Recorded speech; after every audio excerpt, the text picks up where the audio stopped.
Hey, hey, hey. Welcome, mamas. Welcome back to another episode of Dear Football Moms, the podcast where we talk about the real, the raw, and the rarely said out loud.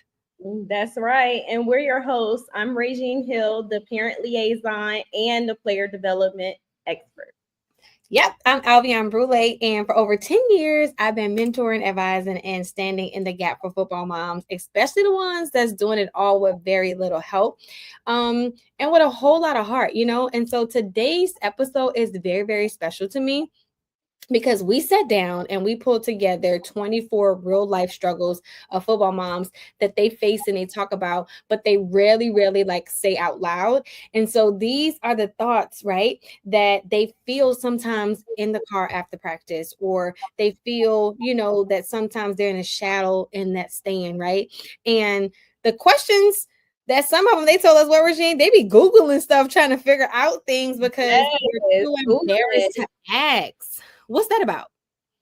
Listen, first of all, you could edit on Google. So sis, don't even be on there. Call us, talk to us, ask us your questions because Google be tripping sometimes. And then this whole AI thing. I don't even trust that either. So yeah, just hit us up for all your questions. But yes, they tend to go to the internet a lot about their dire questions, what they need answers to, and sometimes you can't rely on that. You need someone who has been through it with experience. So why not hit us up?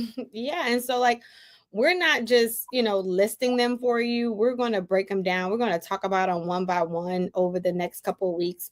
Because, again, this is not just a podcast that we're just talking. Like, we want this to be your safe space, because that's another thing that we just keep getting feedback for. Like, football moms from, like, they don't really have a safe space, right? And so this is a place where you don't have to pretend that you're okay. Like, it's okay not to be okay sometimes. A place where your silent prayers, right? Those unspoken words, those real life frustrations that you feel that go unheard, we hear you, right? And we're going to honor that through you tonight by, like, just talking about it. So whether you're new to football, or you're a new football mom, or you've been in this knee deep with this recruiting drama, or you've been doing this since he was in Pee Wee ball, like, listen, you're seen, you're not alone, and this was is for you. So let's get into it, Regine.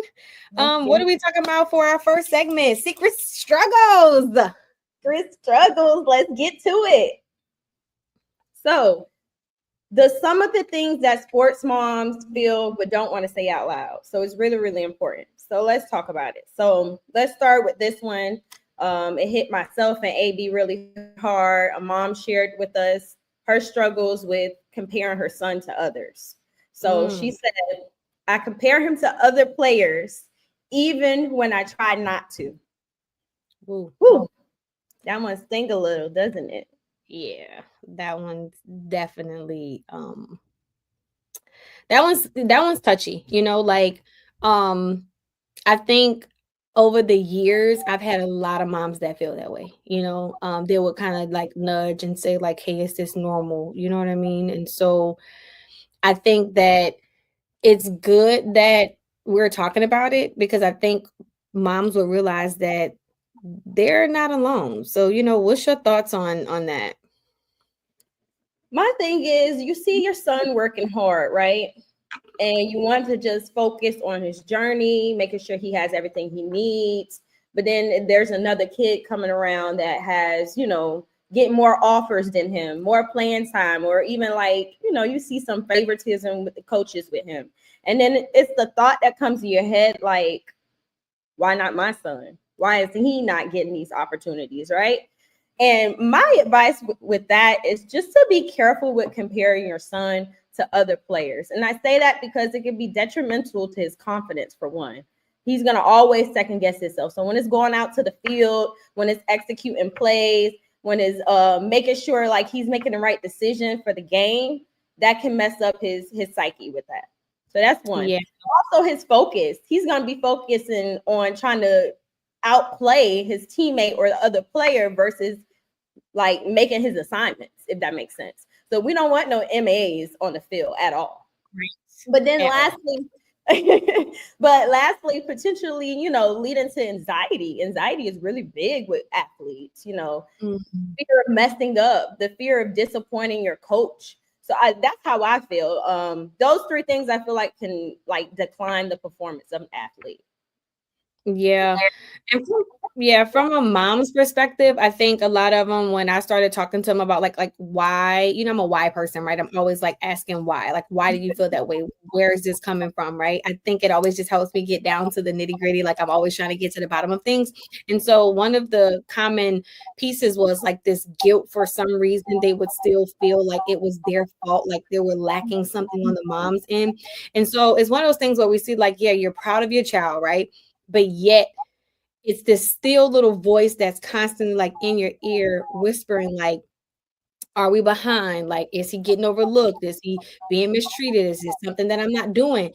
And so for me, I just want to make sure that moms really understand, that may have felt this way or even feel this way, that first of all, give yourself some grace, right? Like, you're not a bad mom for feeling this way or thinking that. Like, you're a real mom who loves her child and wants to see him win. Like, we get it.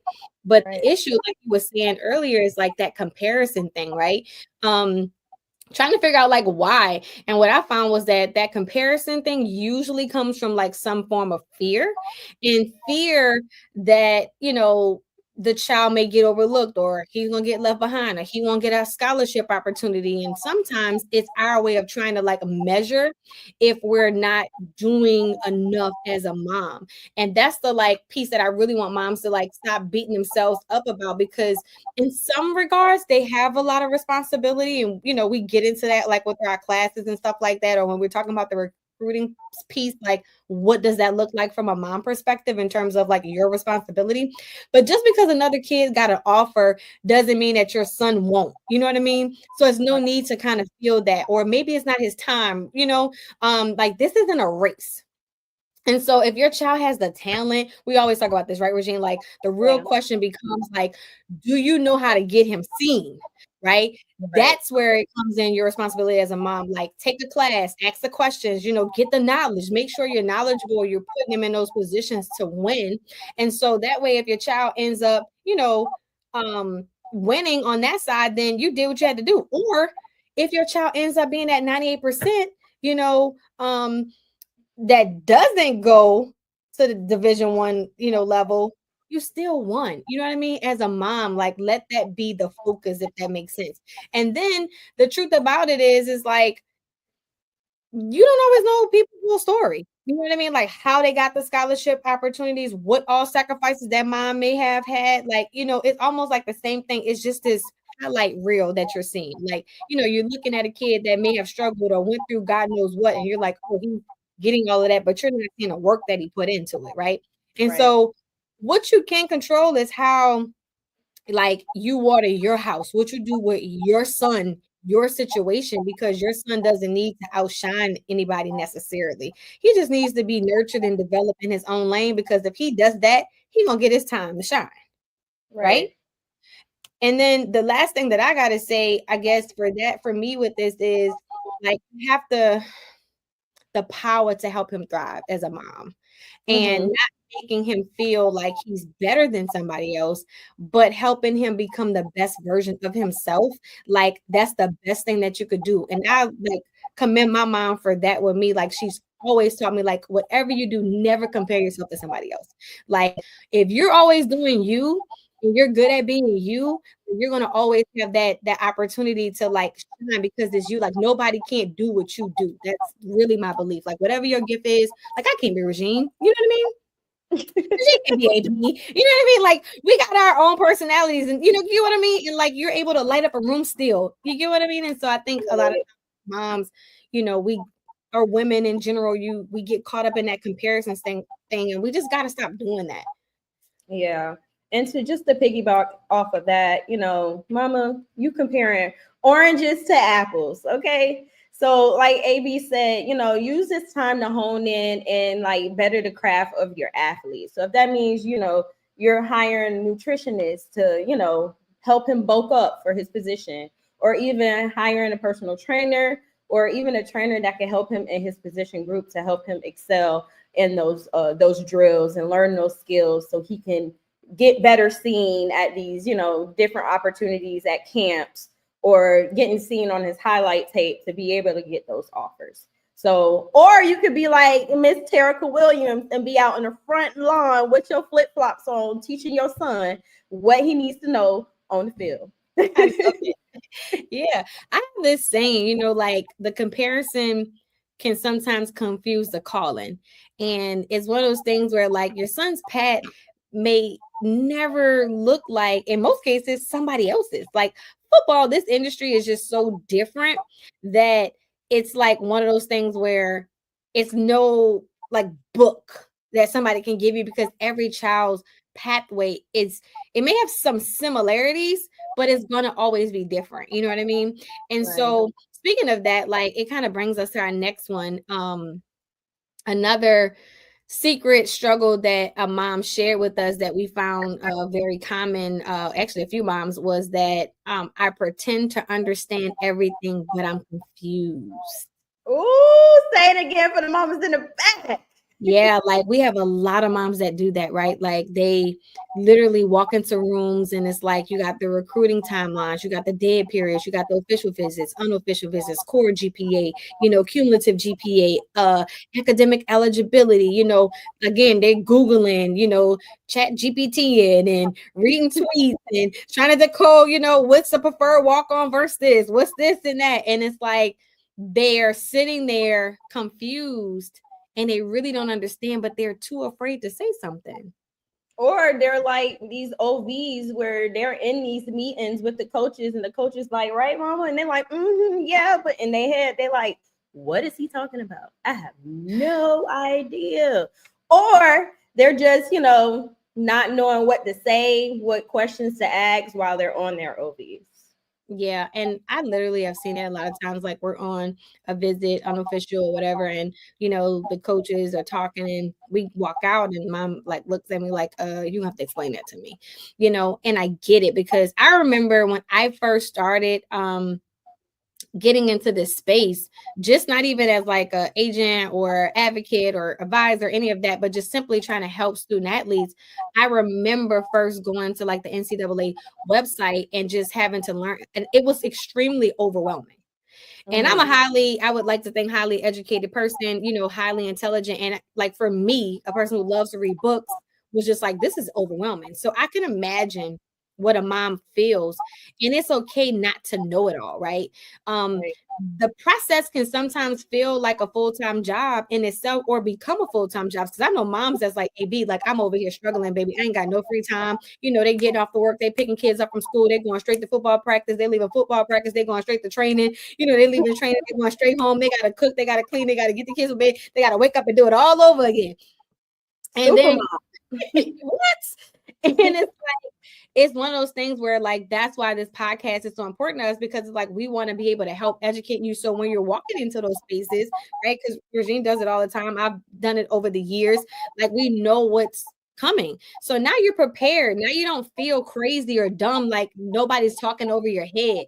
That's why we offer classes, so that like we can figure this thing out together, and it's not like you're just in the rooms by yourself feeling like, what, I'm gonna just pretend like I know it all when I really don't.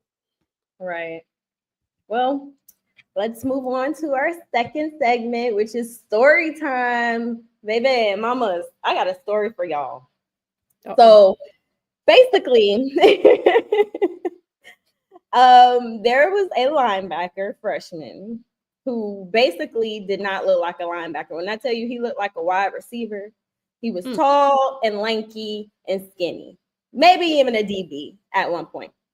So he enters college, right?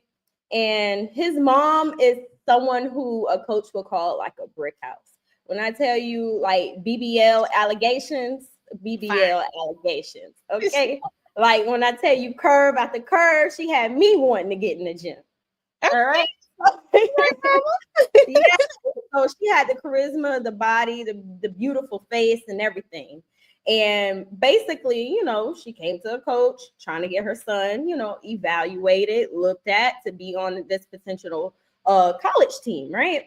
So, well, It comes out, she starts talking to the coach. Eventually, she sleeps with the coach. Yes, she sleeps with the coach. And the young man, her son, ends up on the football team, the collegiate team. Well, fast forward, the team ends up getting a new coaching staff. So, brand new head coach, brand new people coming in, right? And this is the time where they're getting evaluated with summer conditioning. They're doing football school. Football school is kind of like a mini version of OTAs where they're running through the scheme, the plays, making sure that you're grasping the playbook. And one of the coaches whispered over and was like, "What the hell is he doing here? Like, he has no skills. He's not strong. Like, somebody could run over him when he's supposed to be running over somebody. Right? He's a linebacker." And basically, long story short, that following year, going into the new season in December, he was cut. And right now, this young man has not been in any other Division I program. So my guess is he's sitting at home, probably have a regular job, and he got this opportunity all because his mom opened her legs, excuse me. So AB, what's your thoughts on this? Hoo-wee. You know what? Represent coaches, being in the space with coaches, you know, if you are not in the space, you would think that that's uncommon. Unfortunately, it's more common than we think. And so until my clients started telling me certain things that, you know, football moms were doing to try to advance their son's career, I was kind of like taken back because, you know, I understand how it really works. Like in this case, unfortunately, this kid, you know, does work for a short period of time. And sometimes I just think in hindsight, I always tell moms, like, think about the impact of the player. You know, I knew this trainer one time where there was a mom that would try to use that to, you know, get free services or whatever the case may be. And, you know, it ended up coming out at that particular facility, and the kid was distraught because now the kids are teasing him. And so, you know, and not to say that a mom can't date, you know, a coach, or a mom can't date, you know, a trainer that's training her child. I understand, like, people have love interests, things happen, whatever. Like, we're not here to judge anybody. I think the caution with that is just understanding, if you men talk, like coaches talk, like more than women talk, like they have their own frat in itself, right? As the herd of coaches of what mom did this and what mom did that and how this mom moved, or if they find out, like, now your business is all over. And so it does put your son at a disadvantage if that's the route that you're taking. I would just advise a mom to let a student athlete's athleticism, academics move that needle, and not try to use other methods, you know, to advocate for her child. I'll say it that way, because it always leaves a distaste, you know, in that space, and it lingers, you know, and then hopefully, like I said, the child never finds out about it, because now you have to deal with that psychological and emotional impact of how that may, you know, how your son may take it. This is something that I think mom should consider. Okay. Yeah, I agree with you with that. I just don't think moms should jeopardize their son's future. Especially with sleeping around. Because like you said, coaches do talk. It's called locker room talk. They talk like the little kids. And you got to remember, coaches are just former players. So they run their mouth just as much as females do. So you have to be very, very careful with that type of stuff. So yeah. All right. Let's move on. Look, move right along, because that could be a tough one. We're moving into segment 3, which is recruiting tips for high school student athletes going into college. And so, let's just get right into it. So, a lot of moms, when they're trying to navigate this crazy roller coaster ride of high school and college, you know, football space, I think one good tip would be to know the NCAA periods. What you think? Yeah, there's the contact period, there's quiet period, evaluation, and dare period. So each determines how and when coaches can reach out to you, like we talked about last week. So download the calendar. I advise you to study it, highlight whatever important dates that's on there so you can stay ready for your son. Yeah, and if you need us to, send you the calendar, text us, and we will get that over to you. The second thing I think is really huge. So over the weekend, I had a mom reach out to me, and she was like, "Hey, I went somewhere, and these coaches was asking me, am I sending out my son's highlight tape? Am I doing this? Am I doing that?" And I Mm, think that having a clean and like current highlight tape is so important because and understanding too like when it needs to be updated uh every season because when she gave it to me I was kind of like so me I'm always like let me just put another set of eyes on it, so I sent it to one of our eval guys that evaluates tape and for us, and he was like, who sent you this and why they sent you this? Like, this is terrible. And I'm like, oh boy. So, I just told her, I was like, listen, because I'm always trying to be mindful of like how I give back feedback. I don't want to come off like a negative Nancy or whatever. So I'm always just mindful of how to like educate a mom without like insulting her because she doesn't. I know in this case, she definitely did. She didn't know. And so right, we just always tell people like make sure that they don't have time to like scrub through all of this like fancy these tricks that they're doing and because in this case it actually was a basketball mom though. But just getting straight to the point, like have their best plays and try to keep it down because coaches don't have a lot of time, as right. but also understanding too, like I'm gonna say this as respectfully as possible. Ooh, If your son is not ready, meaning like he don't have no good tape, baby, just hold off. mm, Like, don't let nobody rush you into putting your child in a space where now he's on a list of rejects or on a list of people that he's sad or you have this negative connotation that's already gone before your son because you're trying to rush a process. right, Like I know some kids, I don't want to call the name, but one of my homegirls, she has like three athletes, like three sons. One was like, first round draft pick. Second one, like high level recruit, but her last boy was like a slow bloomer. And so for like the last 2 or 3 years, it just looked like he wasn't getting, nothing. Baby, see right now, he is. popping. So, I always tell people like sometimes you just gotta wait your turn. Some kids develop slower than others, some faster than others. Like let them develop, but don't send out bad tape. That's the worst thing you could do. Would you have Right. a tip for him? Yeah, so tip number 3, encourage your sons to contact coaches early. So like a lot of people like, oh, freshman year is too early. No, it's not too early. Go and introduce yourself. Have a short, respectful email with grades and film and what position that you play. It goes a long way when you do that. As well as also like I said before, make sure you're at these 707 tournaments, at these camps, because these coaches are evaluating you at these institutions to put your name on that depth chart that we always talk about, so you could be on top of things and you can be part of the conversation when they're in these war rooms. I would just add a little tidbit in here. I know this because as we're talking, I'm thinking I always have this rule of thumb. Like if you're at a camp, you're at a 7-on-7 tournament, and there's an opportunity for one-on-ones, and say your son is not as notable, Mm-hmm. it's always good for him to go up against who is because they're definitely watching that one, right? So if he's like that, make sure he like that though. If he like that, then that's your opportunity to, give him some eyes because they're definitely looking at this top recruit. So if he's going up against this top recruit and he cutting up, now you didn't brought some attention to your son or him. He didn't brought attention to himself. Just wanted to throw that in there. But also adding like what you think, academics, right? That's definitely a huge piece of how like sometimes those grades are huge needle movers from some players because you got a 3.54 in a coach's mind. Oh, you automatically gonna be eligible almost, right? Right. So they're really coming after you heavy because now they don't have to be concerned because Regine, how working with coaches, right? Like they'll be panicking about a kid, like, man, I really like this kid, but now because I don't know if this kid may be eligible. Now I got to go entertain other kids that I may need, right? Because Correct. Or you might yeah, fall short. or they're breaking their necks trying to make sure you're eligible during the playing time.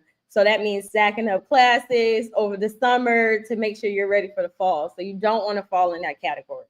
Yeah. And that's for coaches that really understand eligibility. Because again, we got to leave room for those errors that we find, where we find kids that come to us that can't go to school because they was dealing with a coach. And again, there's no diss to coaches, but we're just speaking facts. Like I'm talking about from real life situations, calls that we have gotten, calls that I've gotten where parents want to like unalive a whole room because they're upset that such and such told me this, but it was wrong. And then I got to go through this whole thing of who's really responsible. Is it the coach? Is it you? You know, because everybody's pointing fingers at who failed this child, right?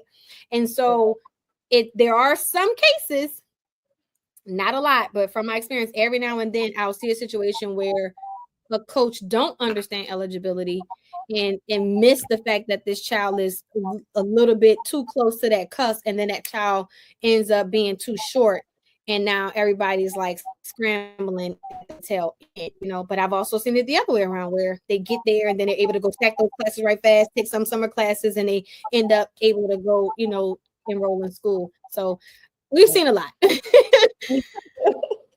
Our next tip, number 5, is social media is part of your resume. So I tell a lot of my athletes all the time to keep your social media clean and concise, because coaches do check, recruiting staff do check. That's actually how they contact you most of the time, through Instagram or Twitter. So, and encourage your sons to post, be active on there, you know, have some team moments, some character building, like community service, you know, have a positive mindset, you know, on your social media. Like, don't be posting, you know, NBA young boy and shoot him up and all that type of stuff. He doesn't need that on his social media. I understand that these young athletes love him, that he gets some hype and all of that, but you got to also understand, like I said, this is your resume. So, you know, family pictures would be nice, all that type of stuff, you know, football highlights on there. But also, to make sure, this is one thing I always tell my athletes, make sure your real name is on your social media. Yes. So don't be like, I'm him 561. We know you him. We need your real name, because when it's time to contact you, we have to be able to get that information quick and to know that it's actually you.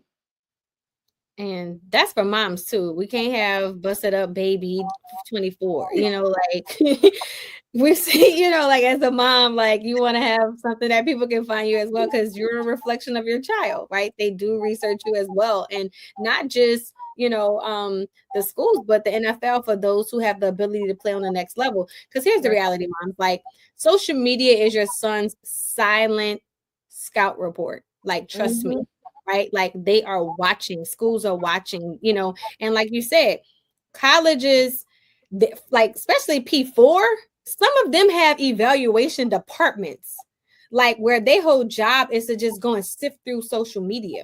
And then when we're in this NIL space, there was a time where we had a guy that we were working with. I'll never forget this. And they'll ask, you know, submit our name, like send me your roster so I can see who you have in case we have the opportunity. Well, we sent this one guy name in that we was representing at the time. I don't want to say who it was. And literally they sent us back and was like, yeah, we can't work with him because we found out that he had a case for this. I'm like, whoa. So the mom, I call the mom. I'm like, hey, because, you know, when I represent somebody, the first thing we go through is like, hey, have you ever been arrested? Have you been this? You know, like I don't like to get, I call it mollywop. I don't want no surprises. So I call him. I'm like, well, when you was going to tell me he had this kind of case? She like, oh, that was sealed. He was the minor. That's what we doing? Oh, we keeping stuff from each other, huh? So I'm like, no, baby, I understand it's sealed, but when you start moving into these circuits, maybe these people are like baby FBI agents. They find out everything. So like, I need to know. So I was like, wow. And so, yes, schools run full social media evaluations as well. Yes, players have lost scholarships because of one dumb post or because of their social media pages. Yes, NFL teams do look at your social media as well, even the UFL, because we have clients that have been in the UFL and they start telling me about stuff that my clients post on their social media. Well, tell me about this stuff. And I noticed this. I'm like, oh my God, right? So that is the thing. And so they want to know who they're investing in, because it turns down to money. Like your social media, just like think about it. When you're dating people, the first thing you want, where's the social? You want to go, you want to be scrolling, trying to see how he look, he moving, right? And so it's the same thing because what you post is a reflection of your character, your judgment, right? Your maturity level. And so this is a rule of thumb. I always tell people if it can mess up your future, just don't post it. Like, right? period.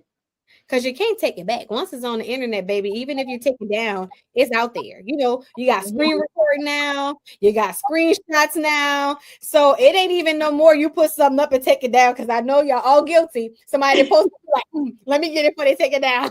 Ooh, let me screenshot this right now. We're close friends, child. So, you know, you got to think about that. So instead of posting, you know, crazy stuff like wilding out, like you said, post your little workouts, your highlight tape, and you know, stuff like that. And here's another thing, as crazy as this may sound, be careful even what you like. I didn't know people could search your likes. Yes. Search what a person likes. Mm-hmm. So I'm like, that's wild. Yeah, we want to know if they're interested in it. I'm like, oh my God. So understand that. And then moms, you know, make sure that what your son is projecting is really who it is. Because I don't want, you know, people to be fake or authentic, right? Right. We want to be authentically who you are. And if your son is posting stuff that would get him in trouble and that's authentically him, we need to be having a different conversation. Like we need to, you know, come to Jesus meeting. Like we need some, maybe we need therapy, you know, it's another kind of conversation we need to have. And so, because when it's all said and done, before a coach sees it and make a decision, like, you know what, he's not worth the risk, because I've seen that happen. You know, just think about that when you think about social media, and even think about that. Branding deals. What company wants to be associated with somebody that got crazy on their social media, right? Yeah. Yeah. So speaking of that, mamas, we're moving into our next segment, Mama Mail. And this is one of my favorite parts of the show, because this is where football moms like you get to send in real questions, real stories, real situations that you want us to talk about right here on the podcast. So whether it's about recruiting or raising your son alone or dealing with coaches or just trying to survive another season without losing your mind, because we have a lot of moms like, girl, I don't know if I could take anything else. Mama Space, Mama Mail is a space that is for you to be heard. So you can text or call us, right? Tell us your stories at 504-800-8512 so that we can see what you got to say. And hopefully next week we can have yours on. So Regine, come on, read us what we got for one of our Mommy Mail submission this week. All right. So here's a message from one of our moms out of the state of Georgia. She writes, I love my son, but lately I feel like football is the only thing that matters to him. He doesn't listen unless it's from a coach. And I'm the one doing all the driving, paying for training, paying for cleats, but the attitude I get, it hurts. I know boys go through phases, but I'm starting to feel invisible in my own house. Do I pull back or let him figure it out? Or do I keep pushing him because I know he has something special?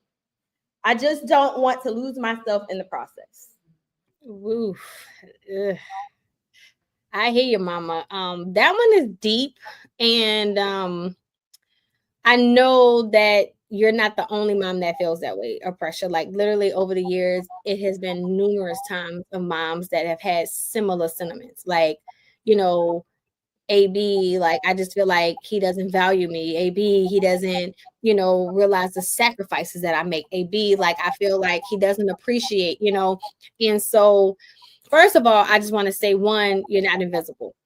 Right. Let me say that again. Like for every mom who feels overwhelmed and overlooked and, you know, feel like you're just like invisible, you are not invisible. You are very, very essential to your sons and just the community in general. You know, this season might just be centered around his football dreams at the moment, right? But that doesn't mean that you stop mattering as a mom. And just because he's starting to listen more to coaches right now, and I don't know, maybe I hate when I can't ask questions, right? But like, is his daddy involved, right? Is his daddy absent? Because sometimes it could be a little bit of that.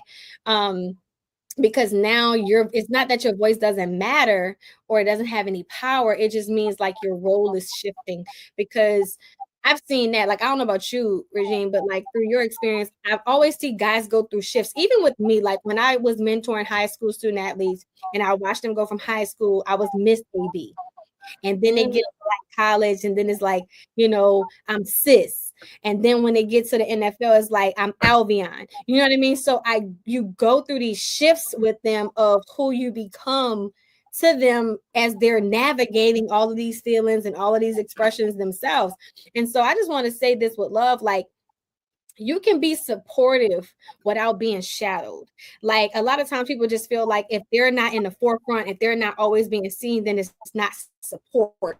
And I think that's a false sense of support. Like, sometimes support looks like me allowing you to kind of do your thing. You know what I mean? And help me if you need me.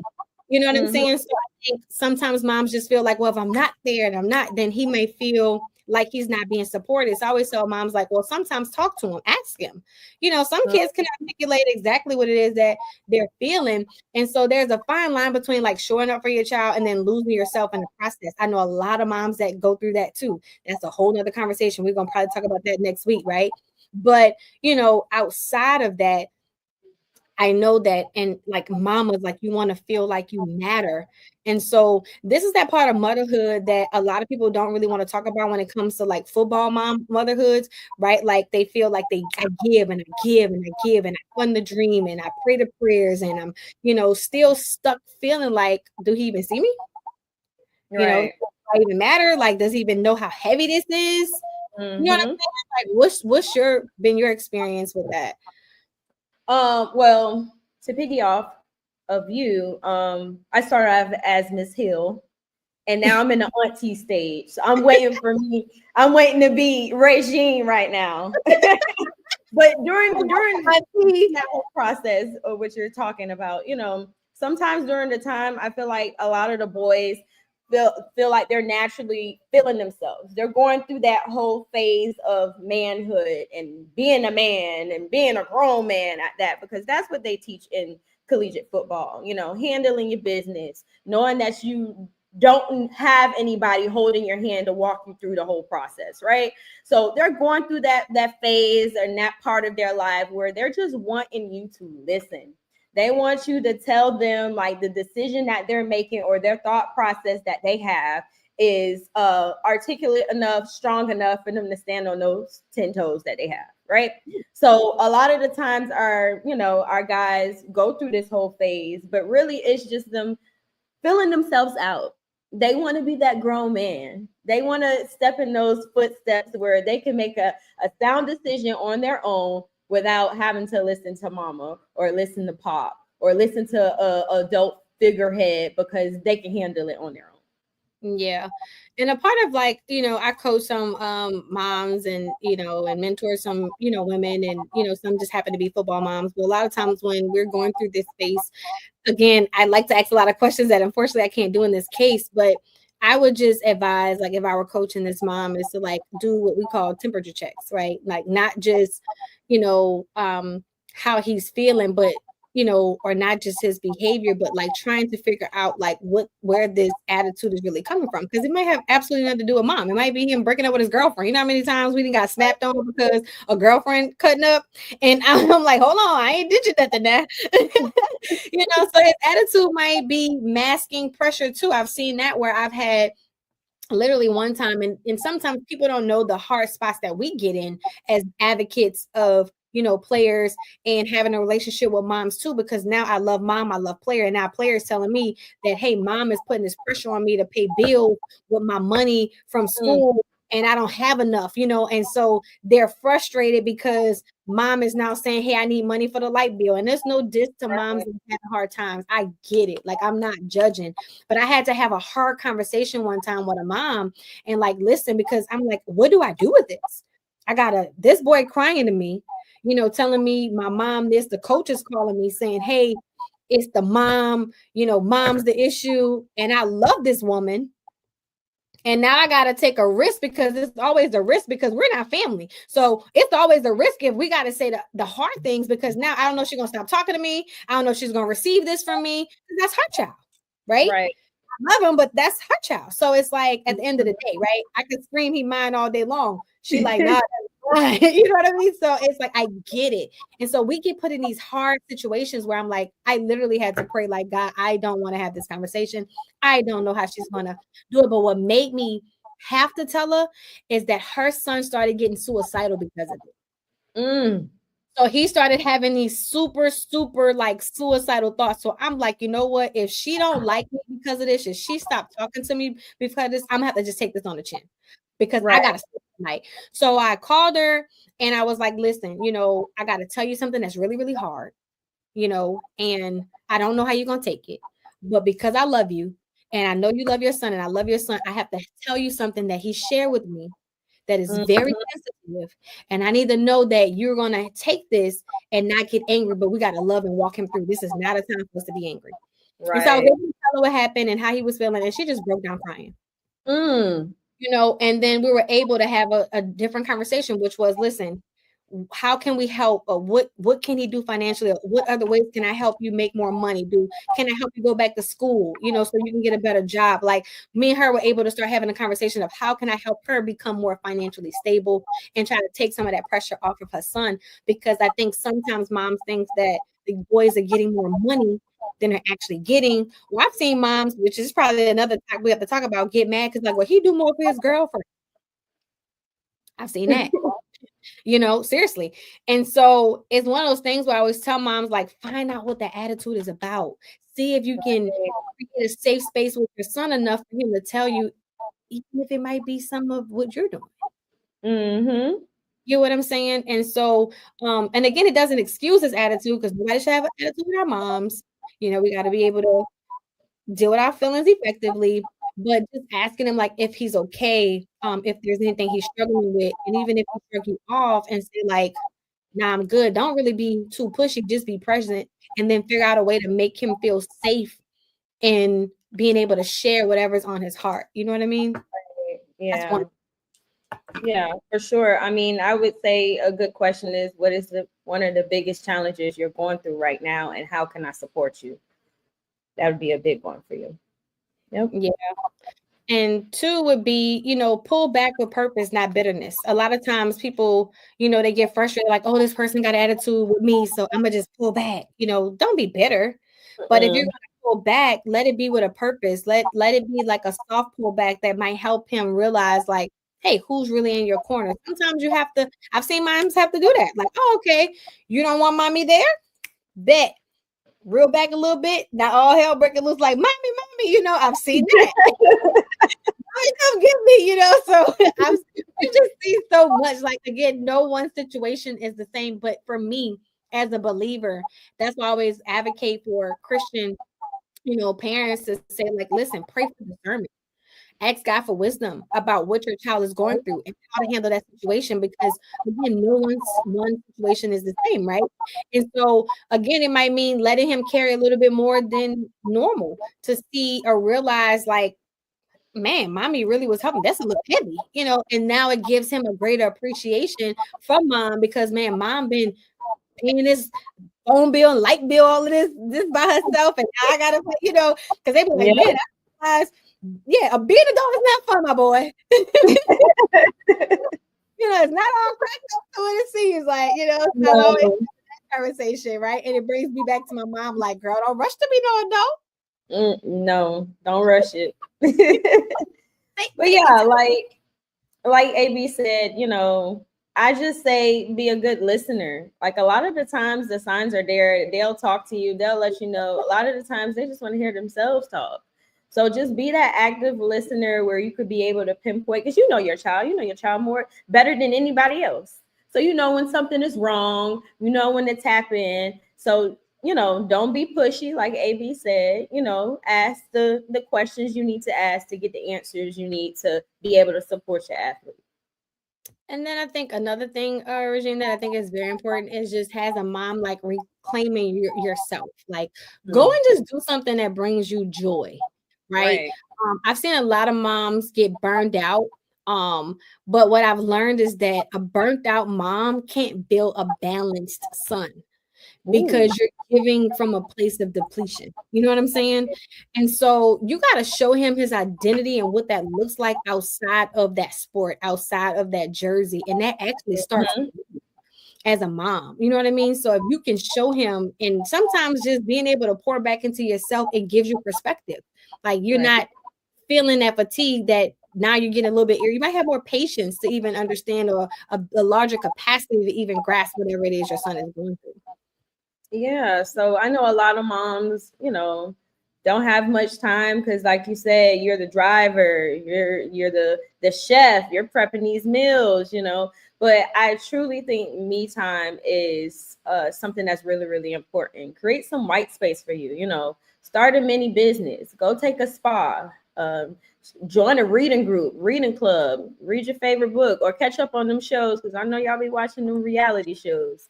But just figure out some time that's for mommy.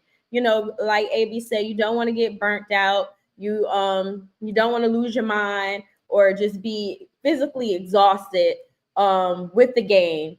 And it's a big game because it's something that your athlete really wants to do and wants to participate in. So you don't want to get tired too quick. So making sure that you have that time for yourself is going to be really, really important.